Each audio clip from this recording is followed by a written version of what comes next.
Let's fix that. It's shop project time. You know what that means. Time to rifle through my scrap bin to find some stuff that'll work. I've found a few pieces that'll do nicely, and I'll just cut them down on the miter saw. Somebody asked me if you could use my circular saw crosscut jig for dados and rabbits, so I thought I'd give that a go and see how that turns out. I'll mark out where I want all my rabbits and dados first.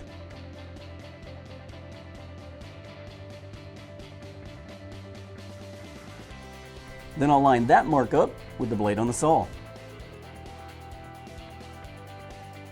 Set a stop block. Then pull the piece back and place a spacer the width of my dado between my workpiece and that stop block.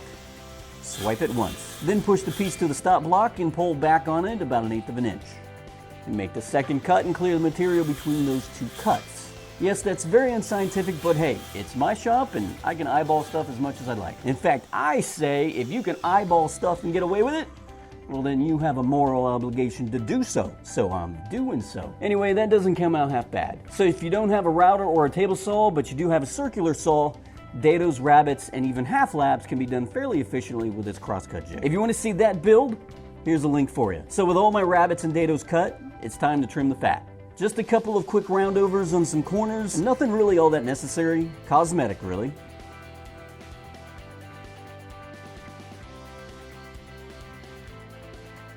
Over to the disc sander to make everything symmetrical.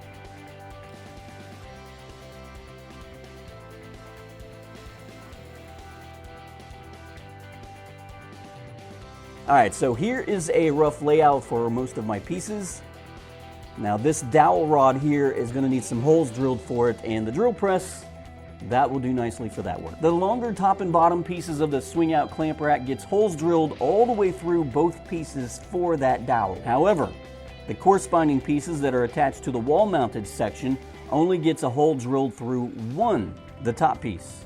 So after flushing the pieces, I'll drill through one piece till I just make a mark on the second one.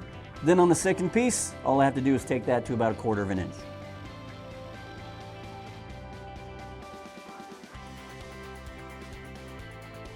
And that'll work.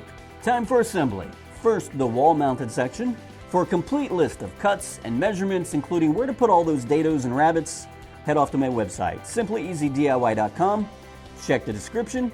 I'll have all the links. I want to make sure these dry at exactly 90 degrees. So in order to make that as simple as possible, I'll just simply use some 90-degree clamps.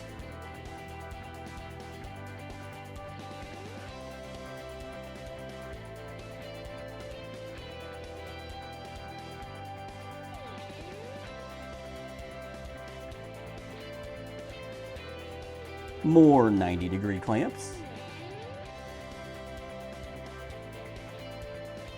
You can never have too many clamps, don't you know, eh? There is a bit of a lip on the back side of this wall-mounted base section.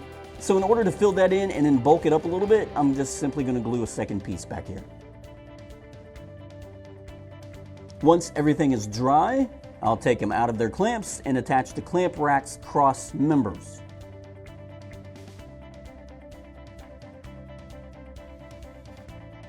I just got to be careful not to split those ends. So by pre-drilling and then driving the screws slowly, I should be good.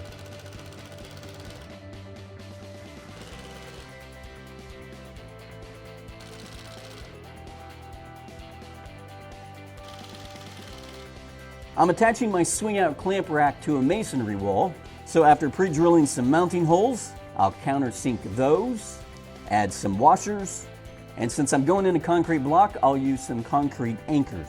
Flip the fixed base on its side and attach the main rack assembly.